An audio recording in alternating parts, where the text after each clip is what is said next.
안녕하세요. 인생의 한 채 앞을 예상할 수 없듯이 저에게도 정말 앞일을 예견하지 못하는 일들이 발생했어요. 성실하다고 믿었던 남편과 평범한 시댁 식구와의 사이에서 저 역시도 평범한 며느리였어요. 남들은 시집살이다 뭐다 하는 불만을 호소했지만 정말이지 전 얘기할 건더기도 없는 시댁이었죠.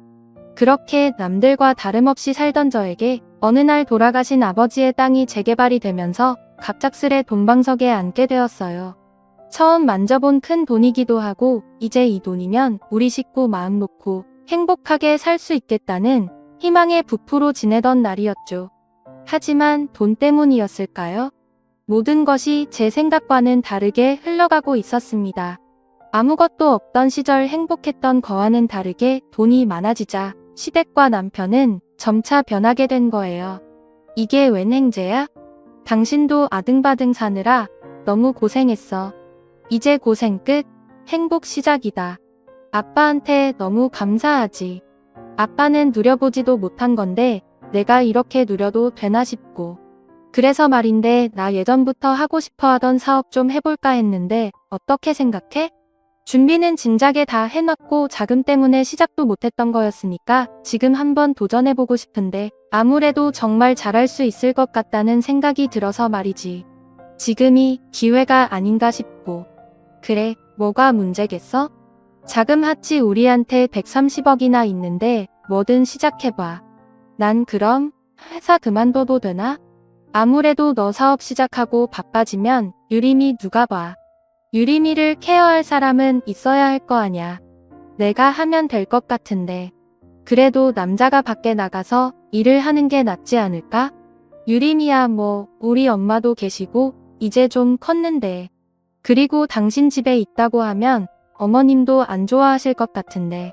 나도 막상 당신 일 그만두면 좀 그럴 것 같기도 해. 돈 때문이 아니라 사람이 뭐든 해야 한다고 생각하는 거 알잖아. 계속 집에만 있으면 자기도 좀 처질 것 같고. 어떻게 생각해? 그만두고 싶어 부모가 돌보는 거랑 할머니가 돌보는 게 같냐? 자기 바빠지면 유림이 자연스럽게 내가 케어해야 될 텐데 어때? 그리고 내가 막상 집에서 노는 것처럼 보이지만 애 케어하고 당신 회사 일 뒷바라지 하는 건데 이게 어떻게 노는 거야? 제가 사업을 한다고 하자 남편은 이때다 싶었는지 아이를 돌본다는 명목으로 회사를 그만두길 원했죠. 저 역시 처음엔 말도 안 된다고 생각했지만 요즘엔 육아하는 남편들도 많고 아이에게 정서적으로 부모가 옆에 있다는 마음을 심어주면 좋겠다 싶어 그러라고 했습니다. 워낙 남편이 회사를 그만두고 싶어 하기도 했어서 괜찮겠다 싶었어요. 남편이 회사를 그만두게 되고 전 더욱이 제 사업에 몰두할 수 있게 되었어요. 아빠가 애를 더 잘 보겠지 하는 마음으로 열정을 다해 회사에 쏟아붓게 되었죠. 워낙 준비를 오래 했어서도 있겠지만 한번 저에게 터진 기회는 걷잡을 수 없이 커졌습니다. 준비한 옷도매 사업은 대박이 났고 전 투자 수익에 대비하여 막대한 금액을 벌어들였어요.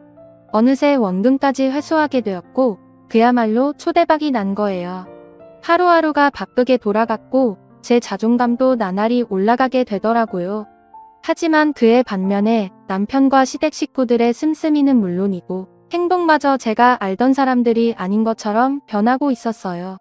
원래가 재벌이 아님에도 불구하고 시댁 식구들은 재벌처럼 행동하고 돈을 쏟아내기 시작했어요. 제 수중에서 감당할 정도는 되었지만 계속 이런 식이면 안 된다고 생각할 정도로 돈이 뭔지 시댁 식구들은 돈 하나로 인해 변해가기 시작했어요. 그래도 젊어서 고생은 사서 한다던데 내가 이렇게 고생한 보람이 있구나. 늙음하기 우리 자식 덕에 호사를 다하고 엄마 뭐 갖고 싶은 거나 하고 싶은 거 있으면 다 말씀하세요. 이제 아들이 다 해드릴 수 있으니까. 이제 엄마 고생 끝이야. 그러니까 내가 아들 잘 둔 덕에 이게 무슨 호사야. 그런 김에 밍크 코트나 한 벌 살까봐. 괜찮지? 동창회도 입고 가고. 아, 당연하지. 엄마, 다 사도 돼. 아들 그만한 능력되니까 걱정 말고. 이거 내친 김에 이 카드 가지고 있다가 쓰세요. 이게 말로만 듣던 아들 카드 내가 동창회 가서 자랑해야지. 우리 아들이 카드 쓰라고 줬다고. 내친 김에 가서 밥도 사고 할까봐. 오랜만에 기 좀 살게. 이게 무슨 호사라니. 너무 행복하다. 우리 아들 고마워요. 잘 쓸게. 곧 애들 눌러줘야지. 유림 엄마, 돈이 내 돈이니까 엄마 눈치 보지 말고 팡팡 써. 우리가 언제 이렇게 돈을 써보겠어. 부자는 망해도 3대가 먹고 산다니까. 이제 유림 엄마 사업이 갑자기 잘 안 되더라도 남는 돈 많으니까 돈 걱정 안 하고 살 수 있어. 아주 행복하다니까. 이게 다 내 복이잖니. 걔가 너한테 시집 와서 내 기운 받아서 그렇게 된 거지. 뭐 자기 혼자 살라서 그렇게 된 거겠니. 그러니까 너도 기 눌리지 말고 쓰고 싶은 대로 쓰고 그동안 못 누린 거 다 누리며 살아. 엄마는 그것만 봐도 참 행복하겠어. 당연하지. 내가 그래도 복이 좀 있지. 내 덕분에 유림 엄마도 복 받은 거잖아. 그러니까 엄마도 눈치 보지 말고 즐겨. 제 사업이 번창하고 벌어들이는 수익이 많아지자 남편과 시댁이 슴슴이 또한 커지기 시작했어요. 그 카드값을 메꾸는 건 온전히 제 몫이 되었고 아무리 여유가 있다고 하더라도 너무 사치스러운 것 같아 남편에게 얘기라도 하라 치면 남편은 나가서 돈 번다고 유세했더냐며 오히려 저에게 한 소리를 했어요. 무슨 말도 못하게 말이죠. 갑작스레 경제적으로 상황이 나아지자 가족들은 다른 사람이 된 것처럼 행동했고 워낙 사업도 바빴던 찰나였기 때문에 일일이 신경 쓰지 못하였어요. 오히려 그때는 사업에 집중하여 이런 모습들이 잘 보이지 않았고 그냥 열심히 살았으니 이제 좀 즐기려나 보다라고 단순하게 생각했던 것들이 점차 그들을 변하게 한 것 같더라고요. 내 카드값 고지서를 보며 놀라는 날이 이어졌어요. 돈 좀 아껴 써. 이번 달에 카드값이 이게 말이 돼. 솔직히 당신 집에 있으면서 제대로 유림이 케어도 안 하고 매번 골프해 사람들이나 만나러 다니고 이랬으면 회사를 왜 간뒀어. 어차피 유림이 싫더 이모님이 보시는 건데 너무한다 정말. 나가서 돈 좀 번다고 유세했더냐?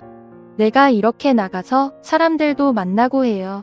남자가 가오가 살지. 그리고 내가 벌어놓은 돈이 얼만데 이런 푼돈에 인색해? 이래서 근본이 중요하다니까. 애초에 돈을 써본 적이 없으니 많이 벌어도 벌벌 떨어대지.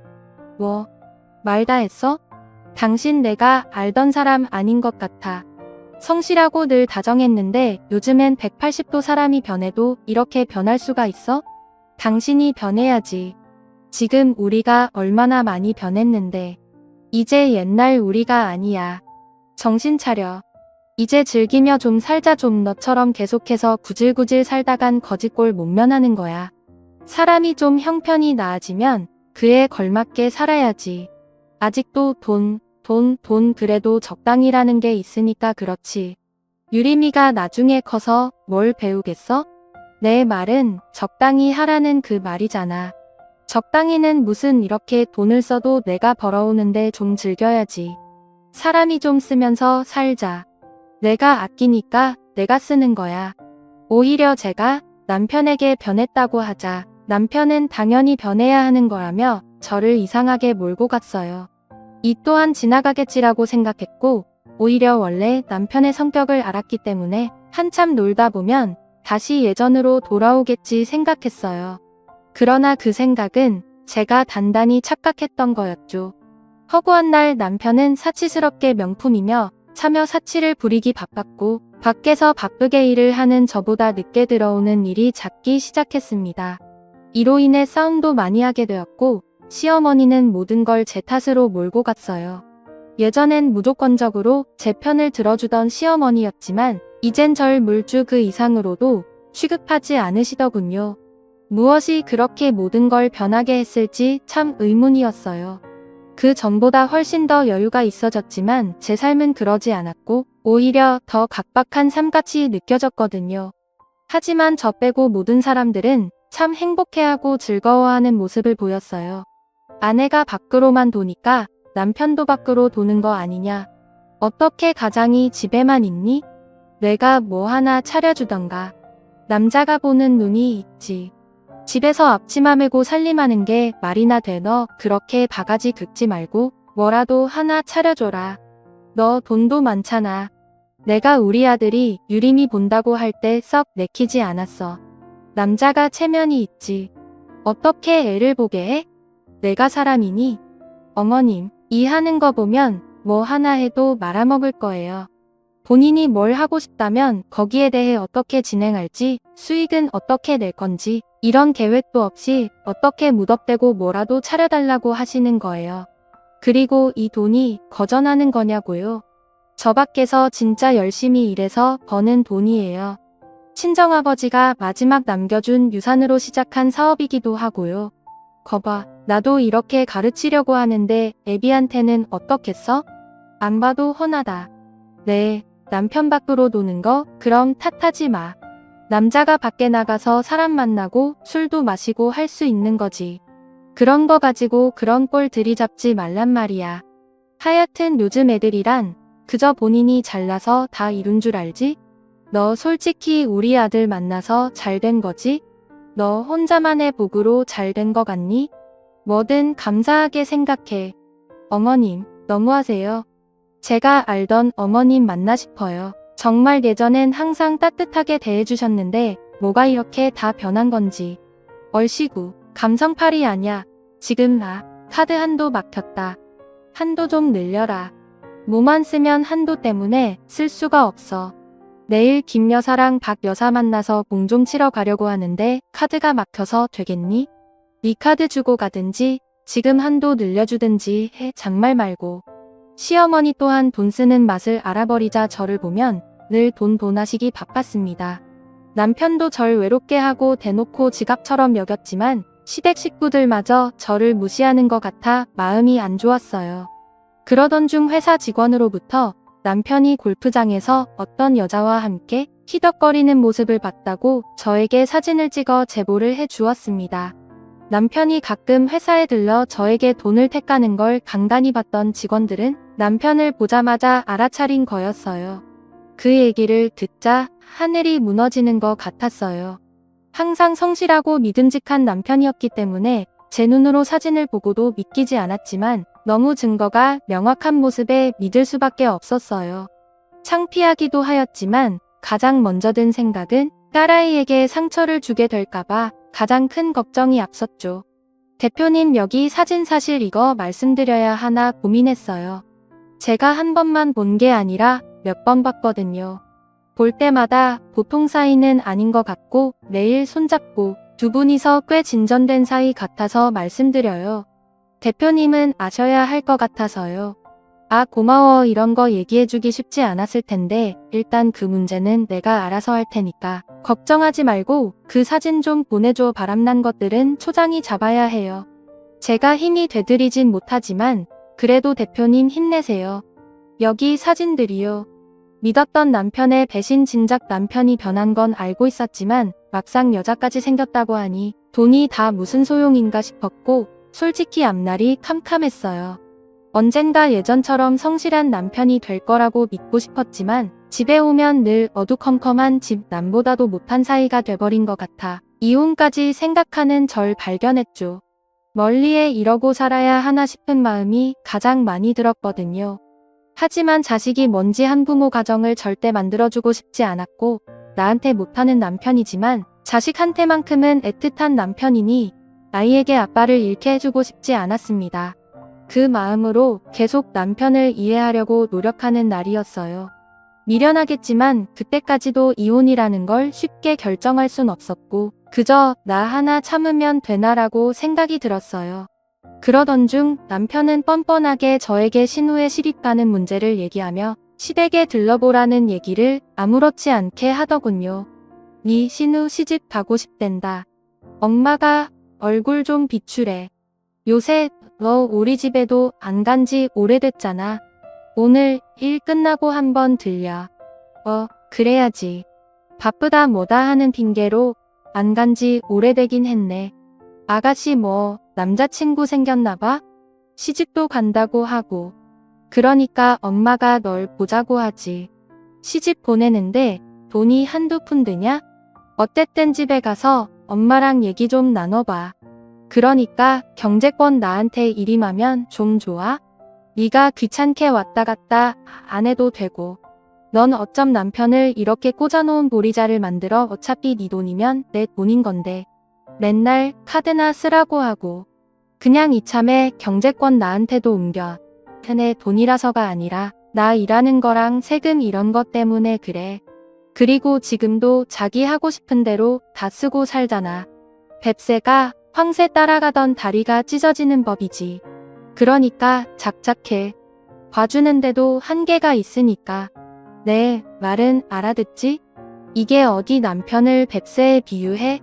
그렇게 잘난 척하니까 네가 사랑을 못 받는 거야. 뭐 여자 나온 맛이 있어야지. 당신이나 잘해. 하여튼 경제권은 못 넘겨 알지 알아. 그리고 말 좀 예쁘게 해줘. 정말 당신 같지 않아서 불쾌하니까. 남편의 외도를 알게 되자 다르게 보이기 시작했고 남편 또한 저에게 막말을 서슴지 않았어요. 그리고 시댁에서 절 보자고 한다며 시댁에 가보라고 했지만 역시나 얘기를 들어보니 그럼 그렇지 하게 되었죠. 그 집안의 대소사를 저와 상의하려고 한 게 아니라 시누이 시집 가는데 돈이 필요하여 저에게 상의를 하려고 아니 통보를 하려고 부르신 것이었어요. 단전에서는 진짜 내가 이 집 호구구나라고 생각이 들었지만 계속 딸을 생각해 견디자고 딸에만 생각하기로 했어요. 그것이 엄마로서 해야 할 도리라고 마음속으로 되뇌이고 또 되뇌었거든요. 미운 놈 떡 하나 더 준다는 심정으로 시댁에도 할 만큼 하면 언젠간 돌아오겠다는 믿음 하나로 잘하려고 노력도 노력했어요. 하지만 시어머니는 남편이 바람난 줄 모르고 사업하는 내게 아가씨 역세권 아파트를 해달라고 뻔뻔하게 요구하였고 시어머니에게 이 말을 듣자마자 모든 것이 와장창 깨지게 되었죠. 아주 오랜만에 비추는구나. 바쁜 얼굴 꼭 내가 얘기해야 비추지? 너만 돈 버냐? 우리도 바쁜 사람이야. 죄송해요. 요새 좀 일이 바빠가지고. 아가씨 뭐 결혼할 사람 생겼다고 얘기는 들었는데 그 얘기 하시려고 부르신 거예요? 그래. 아무래도 의사 남편 얻으려고 하는데 돈이 좀 필요하지 않겠어?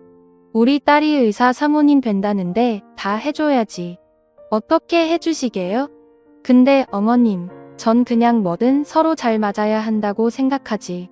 꼭 이렇게 한쪽이 돈으로 모든 걸 다 해주면서 결혼하는 건 좀 아닌 것 같아요.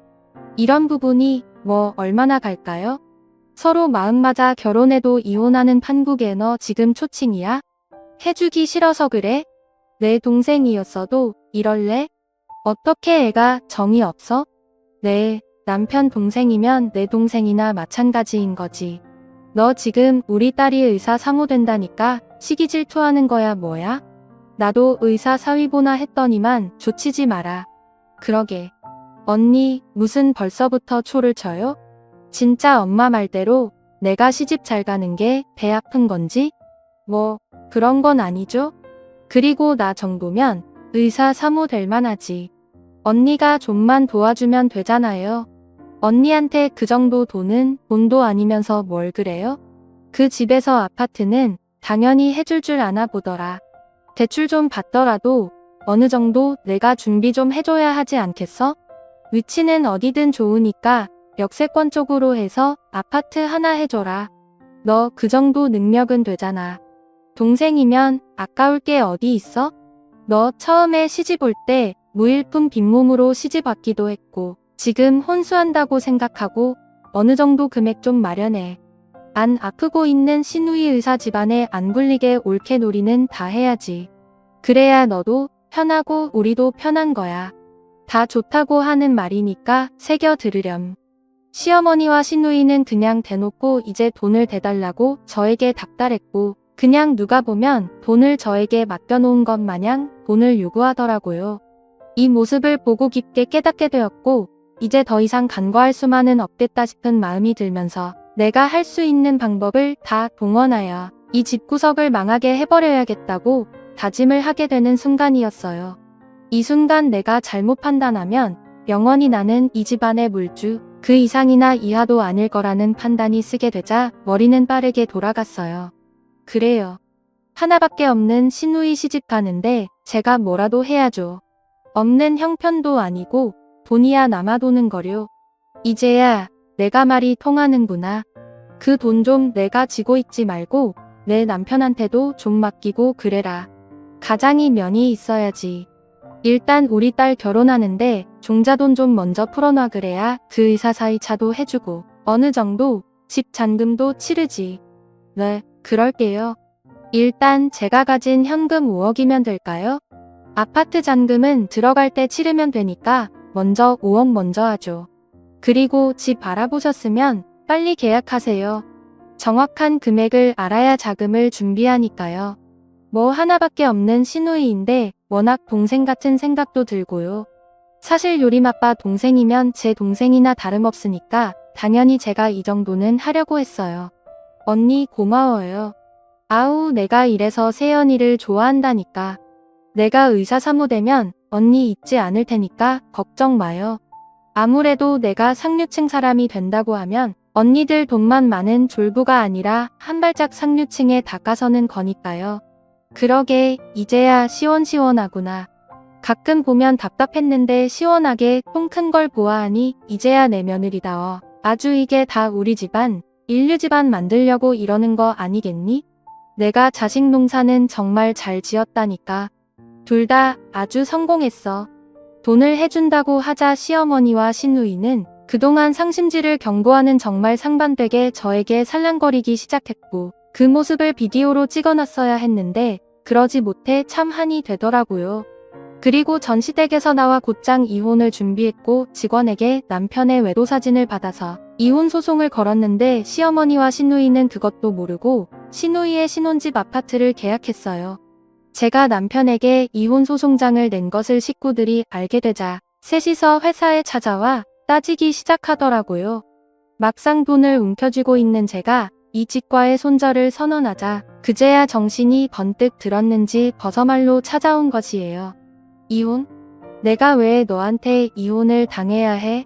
너 나가서 일하니까 내가 애보고 살림했는데 이런 나한테 내가 이혼 신청을 할 수 있어? 유리미는 어떡하고? 내가 그러고도 애 엄마냐?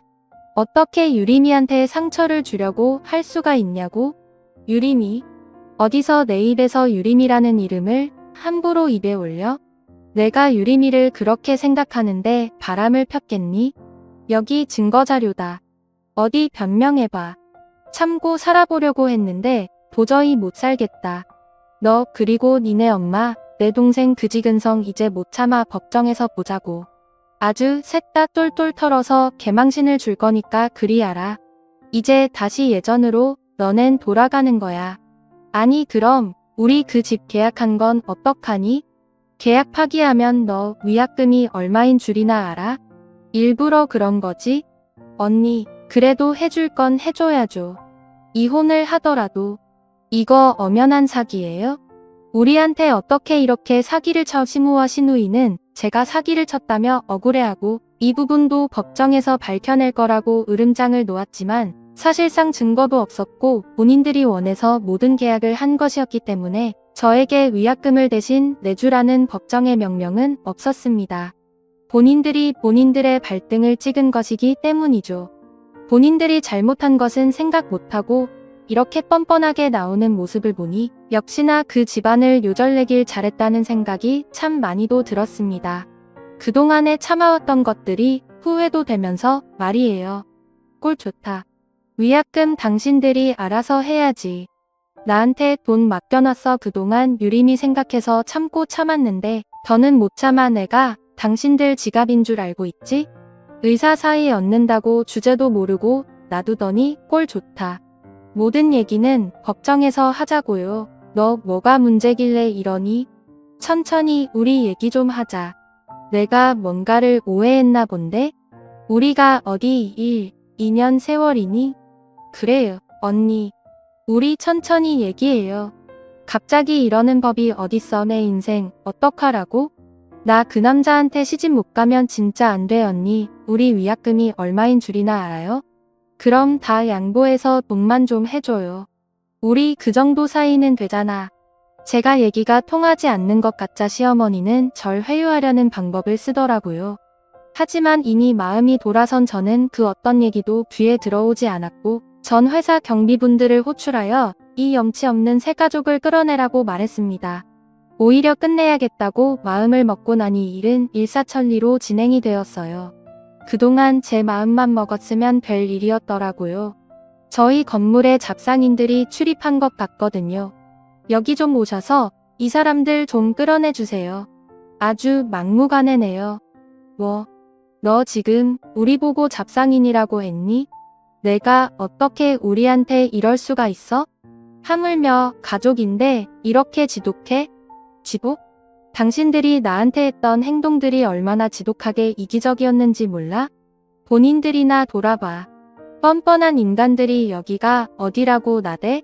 회사에서 쫓겨나면서도 끝까지 자기 잘못을 인정하지 않는 남편과 무조건 돈이라도 뜯어내야겠다는 심보로 저에게 싹싹 빌려고 하는 신우와 시어머니를 보니 많은 생각이 들었어요. 내가 지키려 했던 가정의 결말이 결국 이런 모습이었구나 라고요. 내가 무슨 바람이 났다는 거야? 내가 오해하는 거라고? 그리고 내가 유림이 아빠인데 내가 이혼할 수 있을 것 같아? 아니, 이혼은 해줄게. 유림이 내가 키워 양육비랑 생활비 다 나리 보내 알겠어? 어디 혼자 그 돈을 다 꿀고 가려고 해? 너 묵다물어 아니 얘야. 진정하고 내 말 좀 들어라. 우리가 널 얼마나 생각하는데 갑자기 이런 결정을 내리니? 일단 우리 딸 시집 갈 때까지만이라도 참아주면 안 될까? 아니, 그리고 우리가 그 위약금을 다 어떻게 내라는 거야? 언니, 제발요. 혹시 저희한테 섭섭한 게 있으시면 말로 하세요. 왜 갑자기 이런 통보를 하시는 거예요? 제발요. 저 이 사람한테 시집 못 가면 진짜 인생 망쳐요. 친구들한테도 의사 사무된다고 다 말해놨는데 어떻게 이럴 수 있어요? 참 웃긴다. 머리에 허세들만 가득해가지고 돈을 그렇게 짊어지고 시집 가고 싶었니? 내 힘으로 벌어서 가. 안 말려. 끌려 나가면서까지 아주 추한 모습을 보이는 사람들이었어요. 그렇게 법정이 쓰게 되었고 남편은 유책 배우자로서의 모습이 명확했기 때문에 저에게 이혼을 당했습니다. 그리고 위자료도 주어야 했고 남편과 바람이 난 상간녀에게도 위자료 청구 소송까지 진행하였어요. 물론 양육권과 친권은 제가 가져올 수 있었는데 양심이 없게도 재산 분할도 하려 하더라고요. 너 혼자 그 돈을 다 쓰고 늙어 세상 떠나겠다고? 그렇게는 못하지. 내가 유림이 아빠고 엄연히 나도 권리 있어. 재산 분할 신청할 거야. 어쩌냐?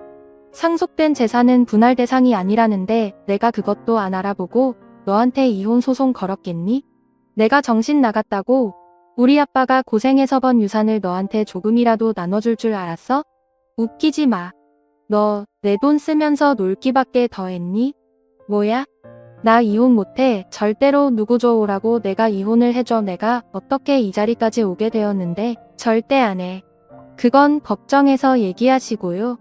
이제 내 자리 찾아 돌아갈 때야. 그 구질구질 그지근성 가지고 어디 한번 바닥에서 잘 살아봐.